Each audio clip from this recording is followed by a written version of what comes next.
In central Japan, a spider weaves her web in a field of growing rice.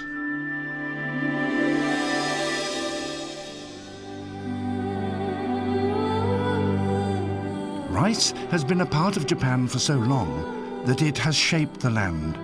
Indeed, it has become so much a part of the Japanese landscape that it has created a unique environment essential to both the people who created it and the wild animals that now share it.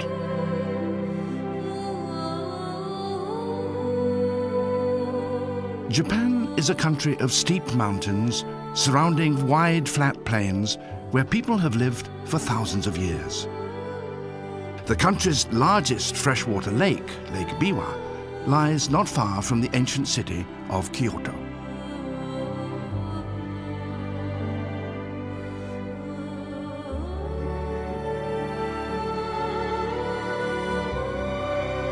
The slopes that stretch down towards the lake have been terraced. Rice seedlings need shallow water in which to grow, and the neat, meticulously constructed paddy fields provide just this. Some of them have been cultivated continuously for thousands of years. Alongside them stand patches of woodland, where for centuries the people have found their fuel and their food. This is a land that has been touched by people, yet the people tread lightly upon it. It's a land that has been ruled for centuries by the demands of the rice, yet it's still dominated by the rhythmic cycle of the seasons as they change throughout the year. This is a landscape that the Japanese people hold so close to their hearts that they have a special word for it. They call these places where the forested mountains meet the terraces of rice, Satoyama.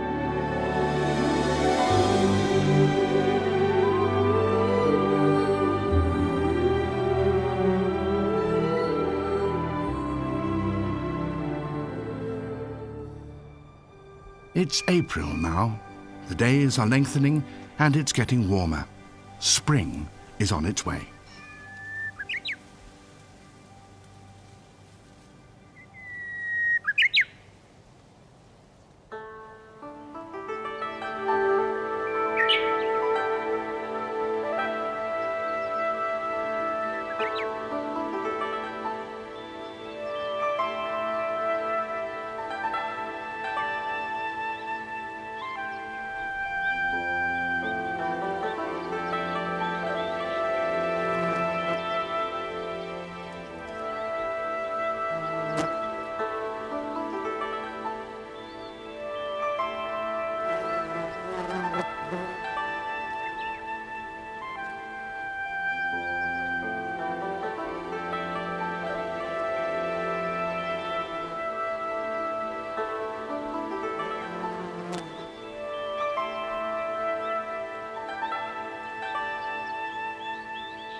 As the progressing year brings changes to the country, there is also another rhythm which transforms the land as it has done for centuries. Early in the spring, the dry fields are turned into wetlands.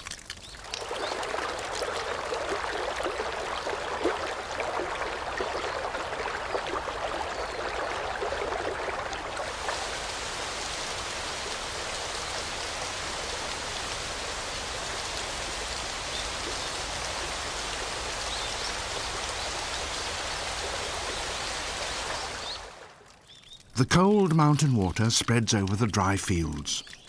As they slowly fill, the water once again links them both to the mountains above and to Lake Biwa below. Gradually, it seeps into the earth, reawakening the soil after the frozen months of winter, and rousing the small creatures that have lain dormant there since the autumn.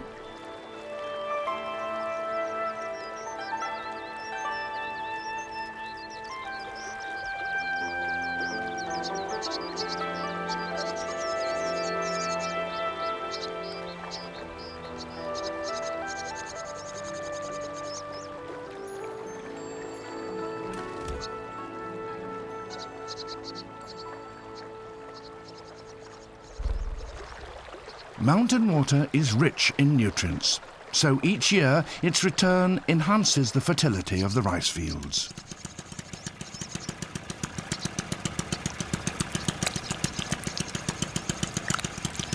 Early spring is a time of intense work for the farmers as they prepare their fields for the rice.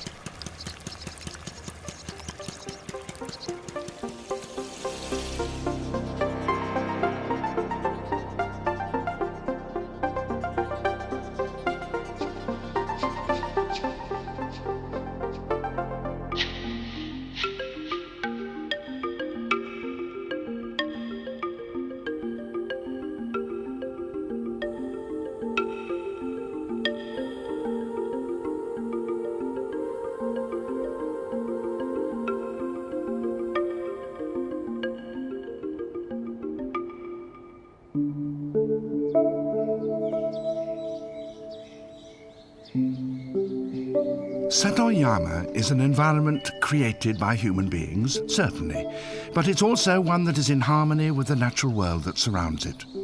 Animals on all sides are awaiting the return of the water.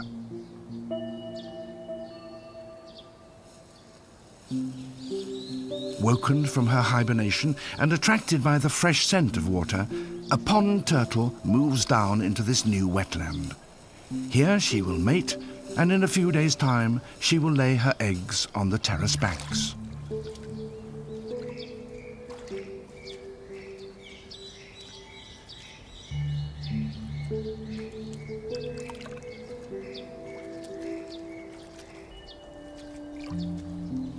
Tree frogs return to the flooded paddies to feed and to spawn.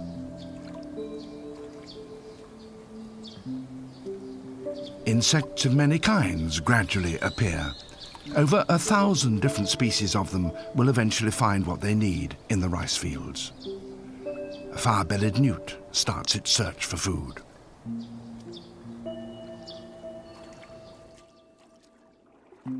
Some creatures have come to the flooded fields from a considerable distance away. Others have been here all through the year. This water scorpion spent the winter months buried in the dry earth. It too has been aroused by the cold mountain water.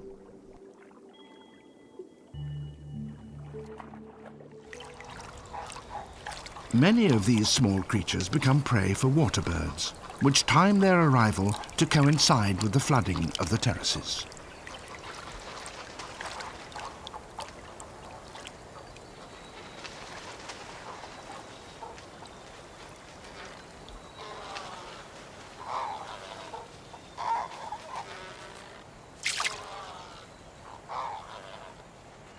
The rhythm of change, from wet to dry and back again, was imposed on this landscape by farmers so long ago that it has now become an integral part of the workings of the natural world.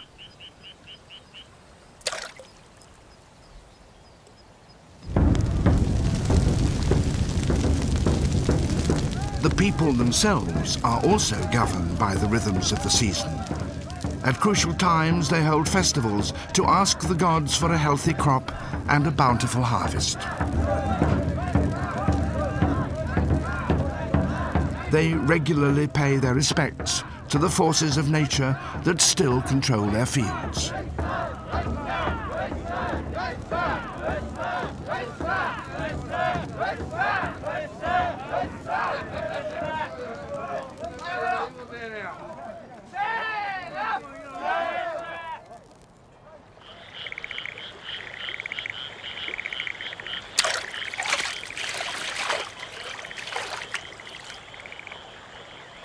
Irrigation canals lined with cement link these terraced fields to Lake Biwa.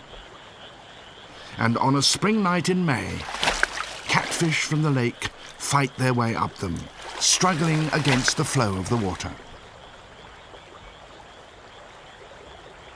The flooding of the terrace fields, combined with seasonal rain, has created many waterways that lead down to the lake. For the catfish, the timing is crucial. One after another, they laboriously make their way up the channels into the newly planted rice paddies.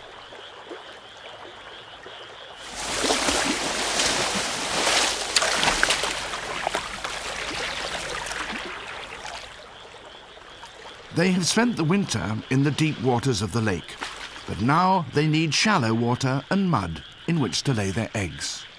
Satoyama provides them with exactly what they want.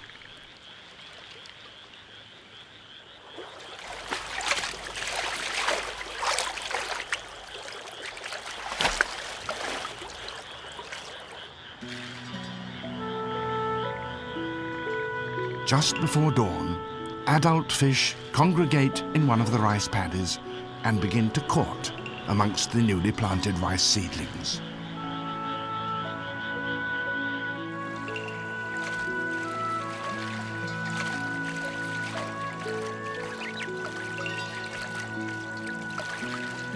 The female is large and heavy with eggs. A male who is smaller follows her, trying to attract her attention.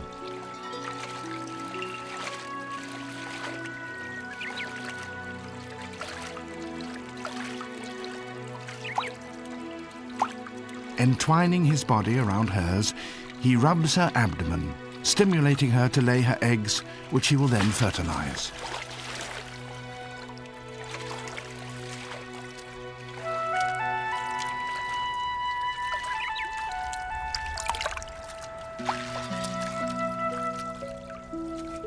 Their coupling is sometimes so vigorous that they often damage the newly planted rice seedlings. But the farmers nonetheless gladly share their fields with such wild creatures as these.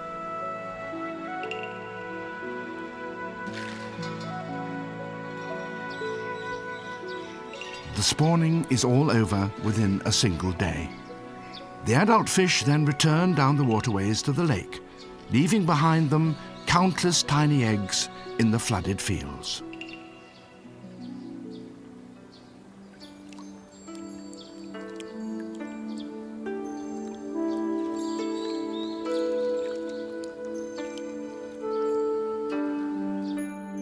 Two days after spawning, the embryonic fish are moving inside the security of their tiny egg capsules.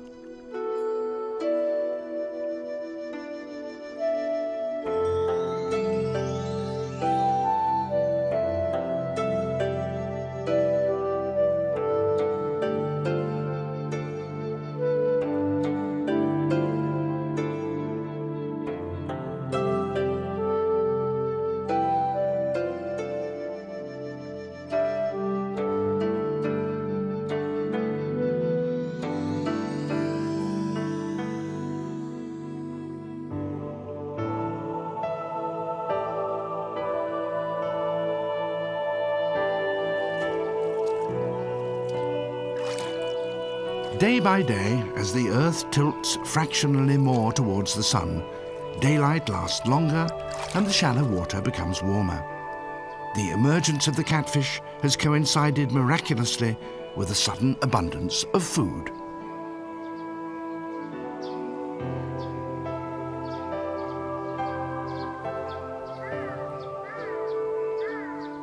The earth of the paddy fields, when they were dry, contained millions of microscopic eggs laid the previous year by water fleas. Now that the paddies are flooded once again, these eggs also hatch. So the waters have become rich with food.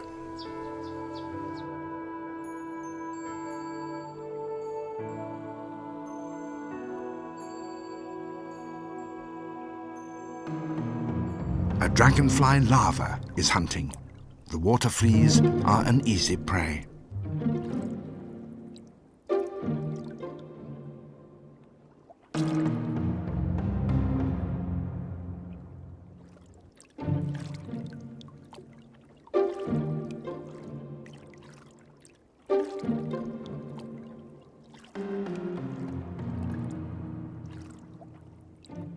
The young catfish are also feeding on them and growing quickly.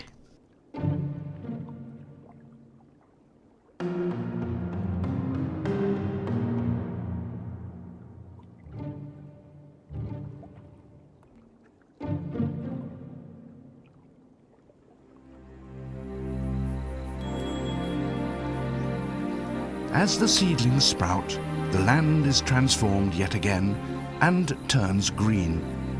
Beneath the surface of the water, the duels between the hunters and the hunted continue.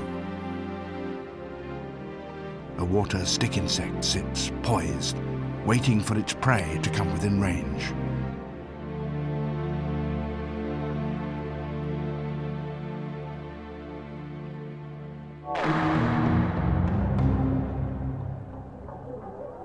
And a dragonfly larva, once a hunter, now itself becomes a victim.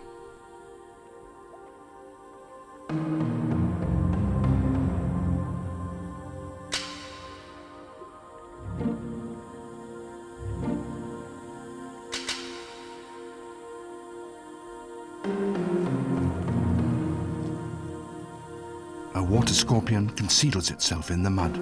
The young catfish seem totally unaware of the danger that threatens them.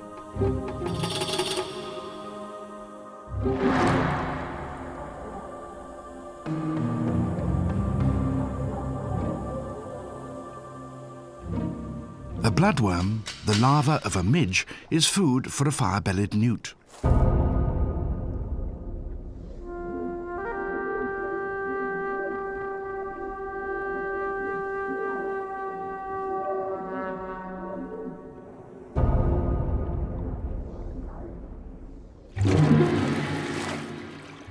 The giant water bug is a giant indeed. It's the largest insect in Japan and a formidable hunter.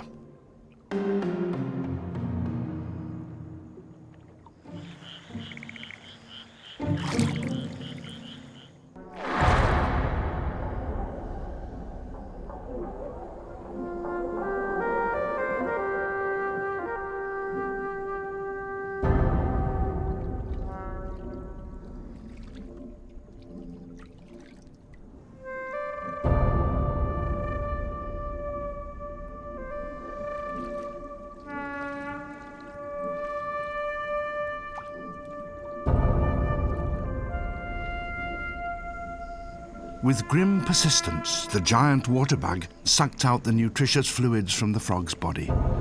The empty husk will then be cast aside and be absorbed into the mud.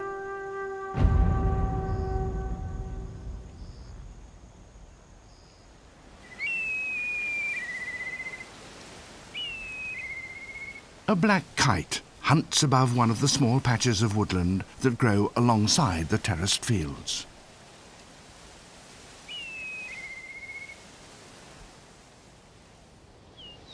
These woods are a vital element in the complex world of Satoyama. They act as water reservoirs, absorbing the falling rain and then gradually releasing it so that it can seep down through the soil to the plains, there to evaporate and so to return to the atmosphere. The woods have been used for centuries by the local people who come here to forage for food, to gather firewood and to make charcoal. Many of the oaks have strange, multiple trunks. This is because they've been used by the people to grow a delicacy that is much relished by Japanese gourmets.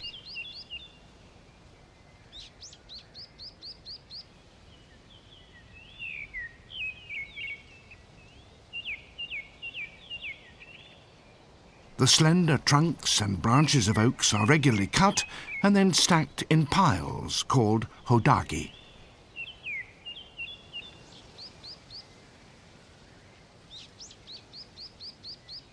They are then left for about a month to dry out.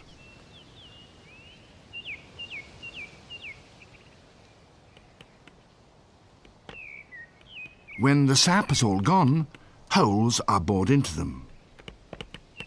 Plugs made of a mixture of sawdust and mushroom spawn are then hammered into each hole and sealed with a plug of wood.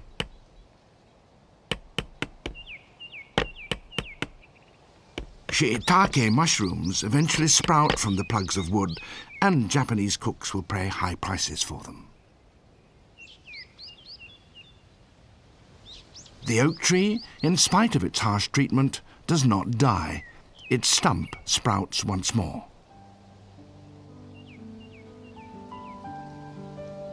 It will not be cropped again for 18 years or so.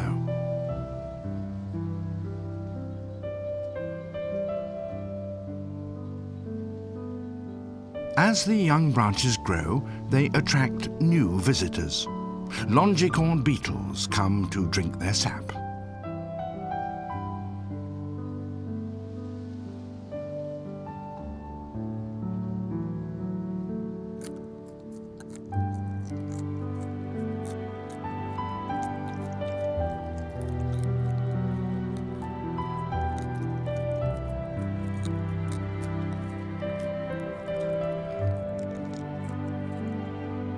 The larvae of the silkworm moth prefer more aged branches. Having fed on the leaves, they spin their cocoons.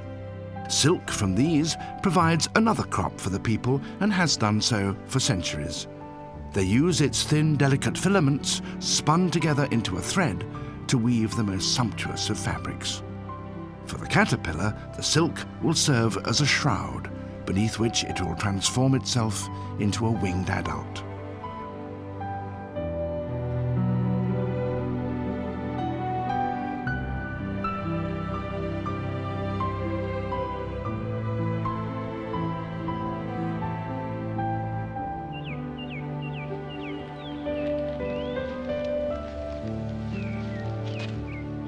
So the long rhythms of the forest repeat themselves. After 5 years, the hodagi logs are exhausted and of no further use for growing mushrooms, so they're dumped and left to rot.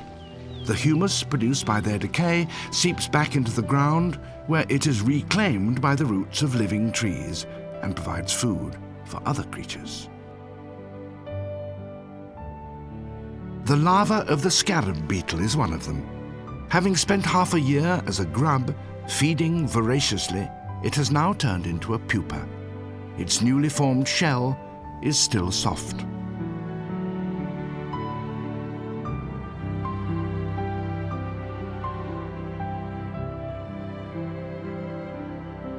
In Japanese, this insect is called kabutomushi, as the shape of its head reminds people of the war helmet worn by the samurai, and the plates of its body of the armor of those ancient warriors of medieval Japan.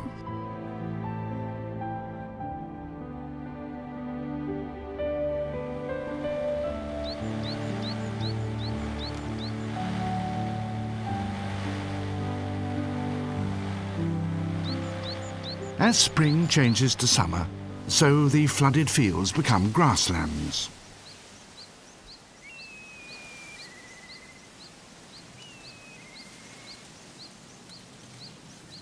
This is the time when the giant water bug lays its eggs. The female produces as many as 80 in one patch. Having done so, she abandons them. But the male remains on guard and stays with them for over a week.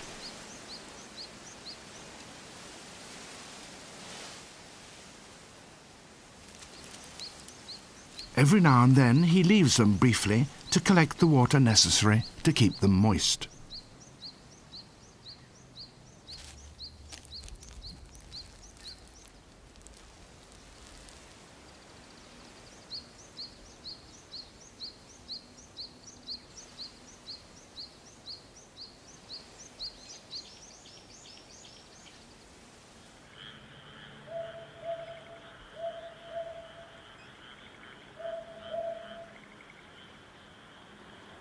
One week later, in the middle of the night, the giant water bugs begin to hatch.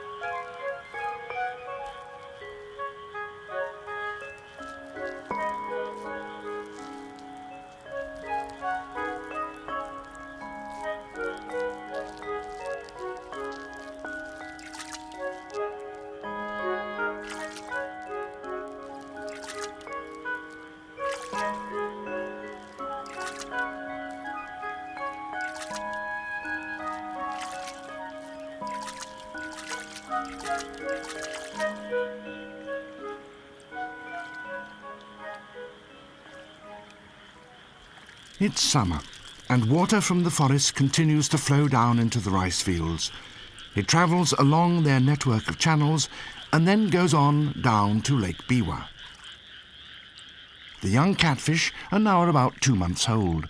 It's time for them to prepare to leave these warm shallows and to make their way down to the deeper, colder waters of the lake, where they will spend most of their adult lives.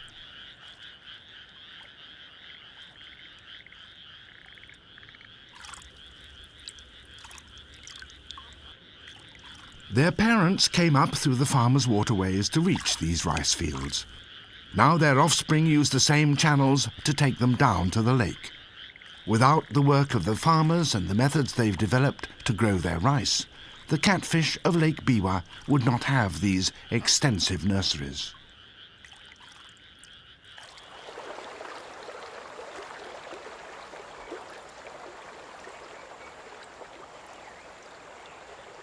Once they reach the safety of the lake, they will stay for 2 or 3 years, feeding and growing, until the time comes for them too to swim back up the very same channels to spawn.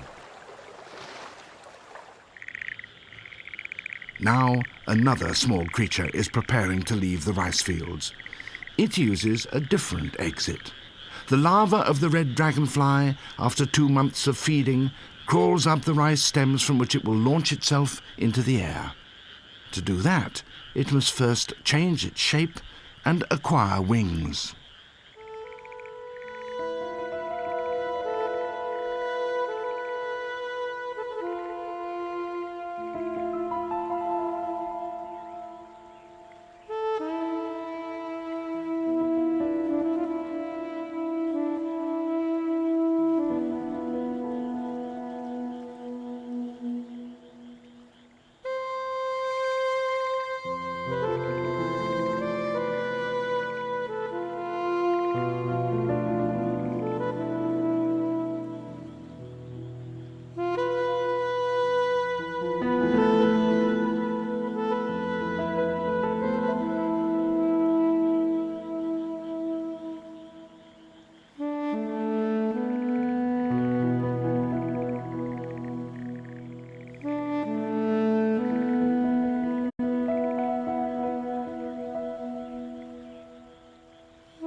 The dragonfly will leave these terrace fields and fly away to the nearby mountains for the summer months.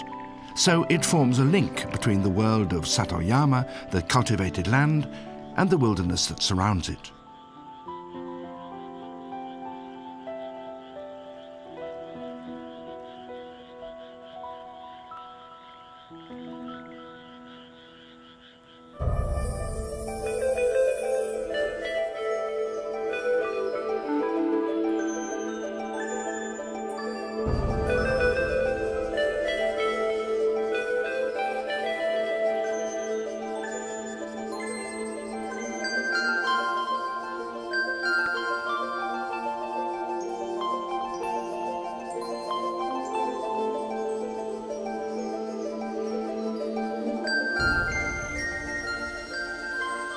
The end of June, it's midsummer. The days are long and warm. The people living in the small villages alongside the rice fields make their own special contributions to the living landscape of Satoyama. The flowers in the gardens are an important source of nectar for many species, including swallowtail butterflies.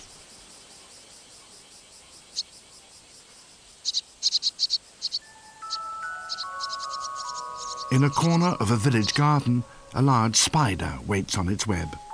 As in many parts of Japan, spiders are welcomed and encouraged to stay as a sign of good fortune. They do, after all, feed on insects which may be harmful to both people and crops. In a hackberry tree, another small life is about to take its place in the Satoyama community.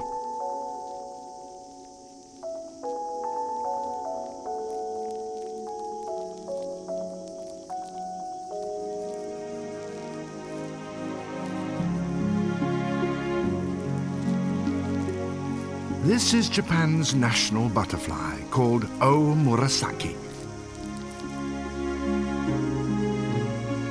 The purple of its wings is the colour that once could be used only by the emperors and the high priests of ancient Japan.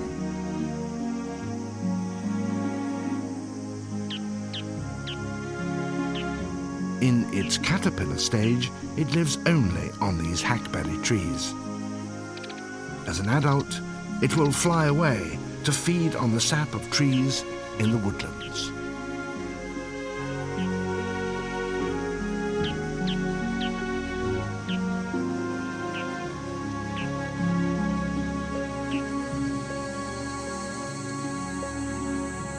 During the warm summer nights, the rice paddies become alive with another insect much loved by the Japanese: fireflies. Using the language of light, they signal courtship messages to one another.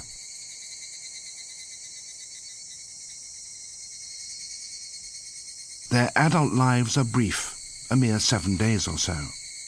Japanese families, by tradition, come to watch the fireflies every year at this season, to marvel at the tiny lights winking over the rice fields, and to ponder on the fragility of the lives of those that produce them.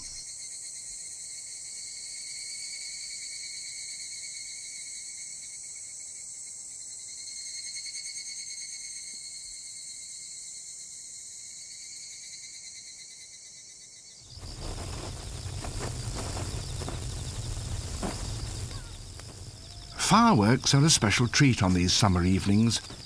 In a corner of the garden, behind the children and their fireworks, another life is undergoing dramatic change. For 7 years, this cicada has remained underground. Now it's emerging to spend the last few days of its life as a winged creature in urgent search of a mate. There are many species of cicada in Japan. Each has its own characteristic song, and each is a reminder to the people of another stage in the passing seasons.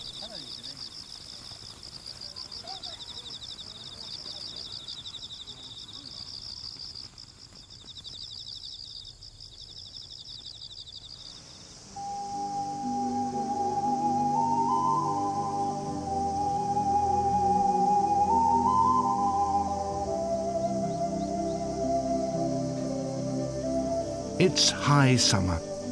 The rice has been growing steadily. But there's still a great deal of work to be done. The terraces must be kept free of weeds to allow the rice to grow freely. It's hard, hot labor.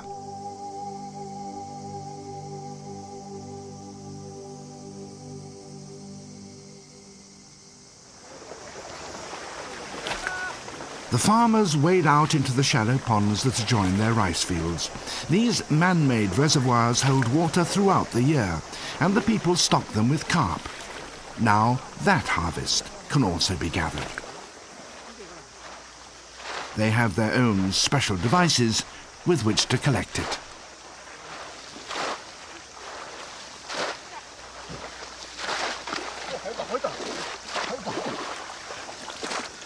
取って上からよ。寒いですよ。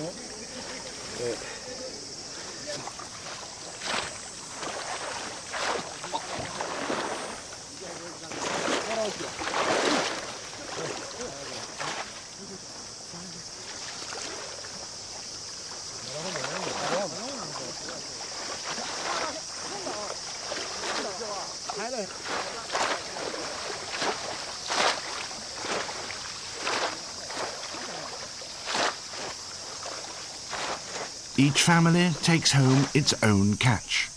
It's an annual seasonal feast that everyone enjoys.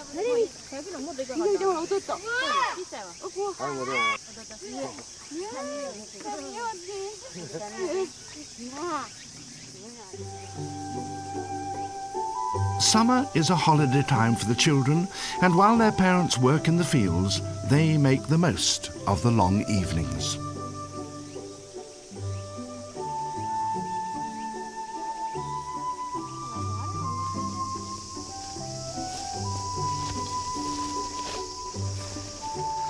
The pleasure and fascination that so many Japanese find in insects shows itself early in life.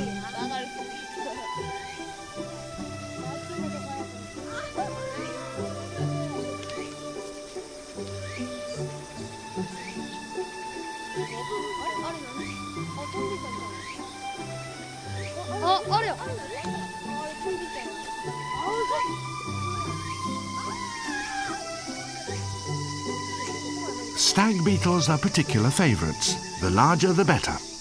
The male beetles, when confronted with one another, will do what comes naturally. They will fight for control of a territory.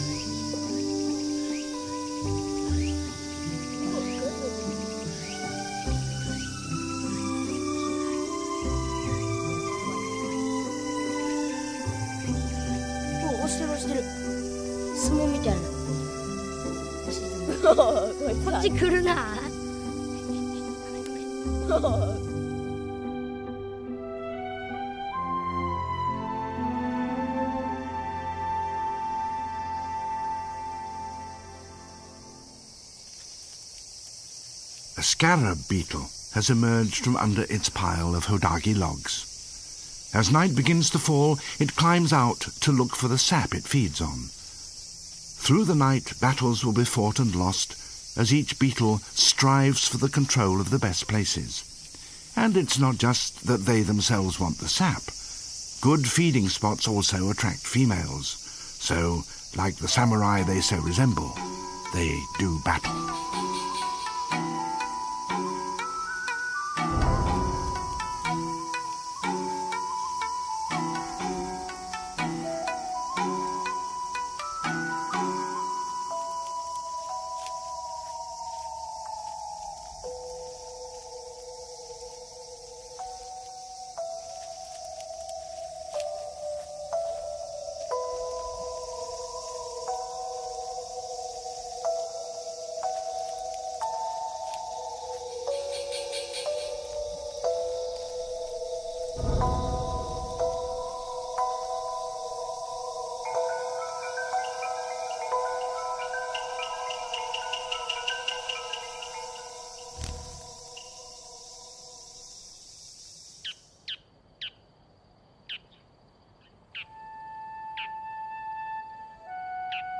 It's September. Summer is vanishing with the shortening days, and the rice fields are about to change yet again. Soon it will be time for the harvest. 150 days ago, these terrace fields became wetlands as water from the mountains flowed into them. Since then, they have been slowly changing in time with the seasons. As each field was transformed, different species arrived, some swimming, some flying, to take advantage of the changing scene.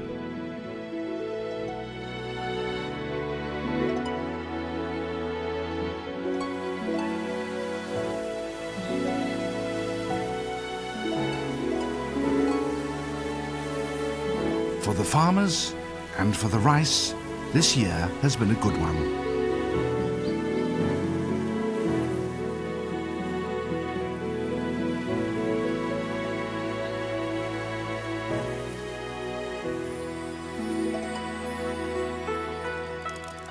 the red dragonfly returns from the mountains to the land where it hatched.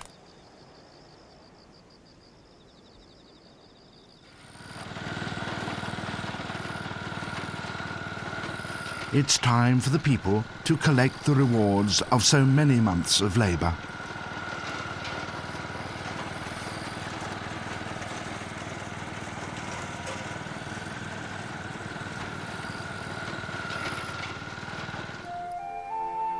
As the rice dries in the autumn sun, the air is full of the scent of hay. There is now no place here for the giant water bug.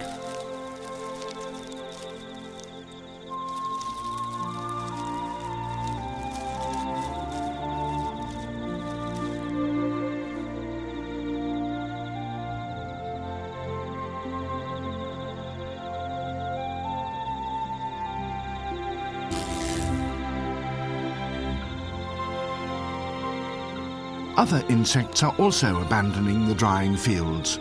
They take to the wing and fly away in search of the water that they still need.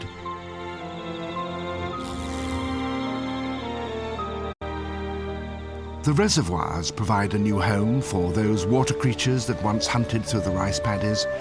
Here they will be able to spend the winter in safety.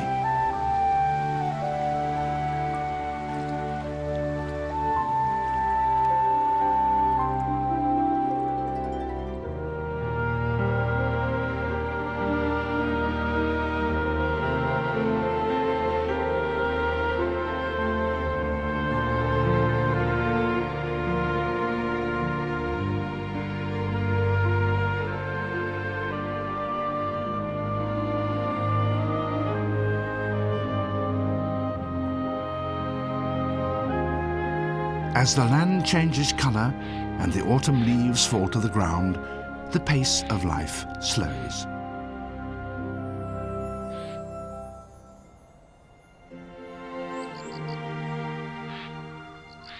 Tree frogs that hatched out in the rice paddies have now returned to the nearby woodlands and prepare to hibernate under a blanket of fallen leaves.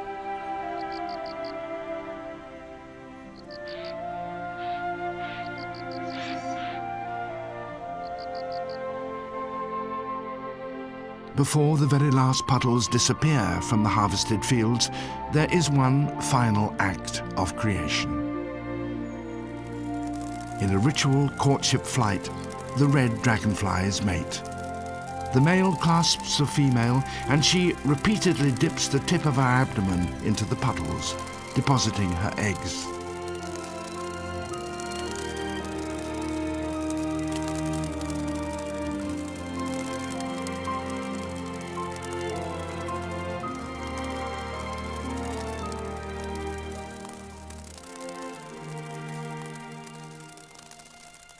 The eggs will remain dormant through the bitter cold of winter.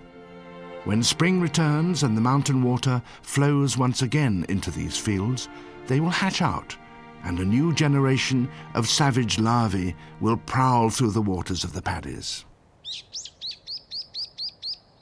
For centuries, persimmon trees have been planted along the rice terraces. They are an autumn fruit much loved by the Japanese. They're gathered singly and with great care.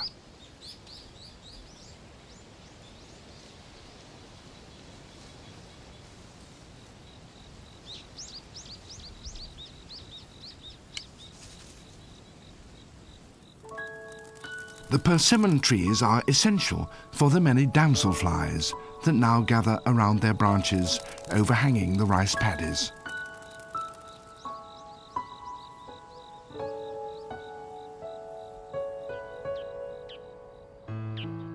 Like the dragonfly, the damsel too has changed its behaviour to take advantage of the landscape created by humanity.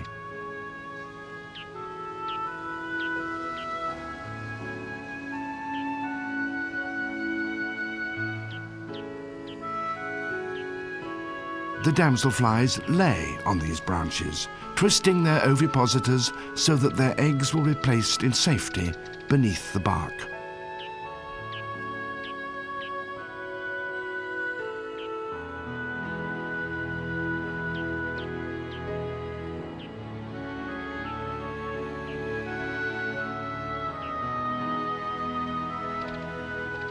and then they die.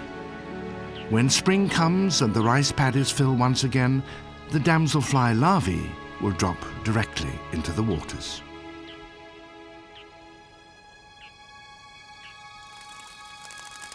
In the harvested fields, the dragonflies indulge in a final bout of egg-laying.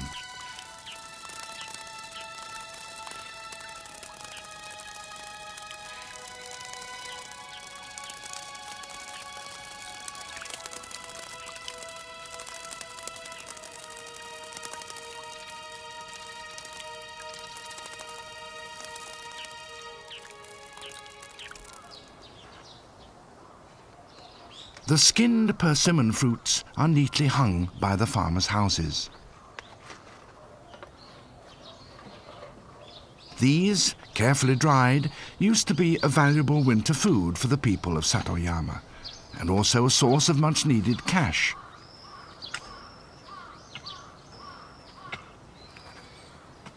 Today, when food of one kind or another is easily available all the year round, fewer farmers bother with the persimmon crop.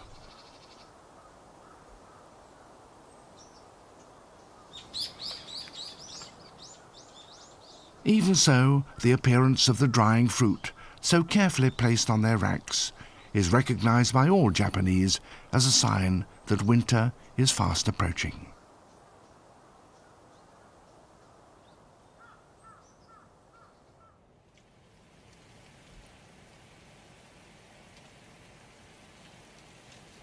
As the land freezes, little life is visible in and around the rice fields, which are now covered by a blanket of snow. Yet there is life there, hidden and quietly waiting for the renewal that will come when the waters return once again with the sun. Winter is also a time of rest for the farmers, for their lives too are, perforce, attuned to the natural rhythms around them.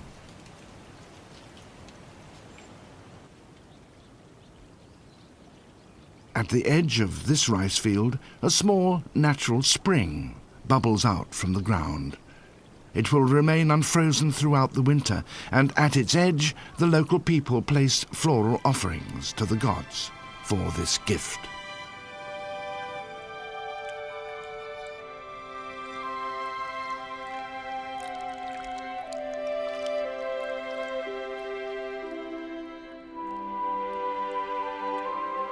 In the muddy bottom, a water scorpion waits asleep, neither moving nor breathing.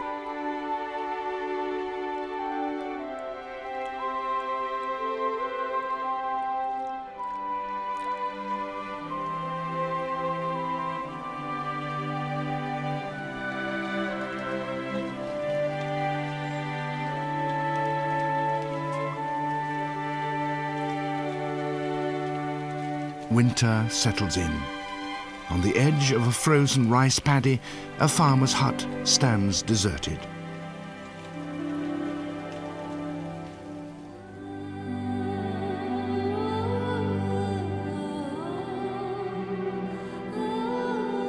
But in a corner, there is a reminder of the spring that will come.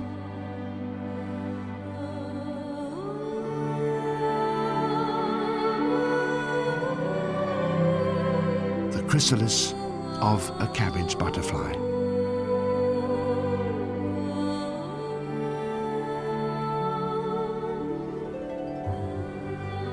February. The year has turned. The faint heat of the distant sun warms the land long enough for a cold mist to rise from the thawing fields. Winter is loosening its grip. Soon, work in these fields will resume. Once again, the mountain water will flow, the rice will be planted, and visitors from the woods above and the lake below will come back. Once again, Satoyama will be filled with life.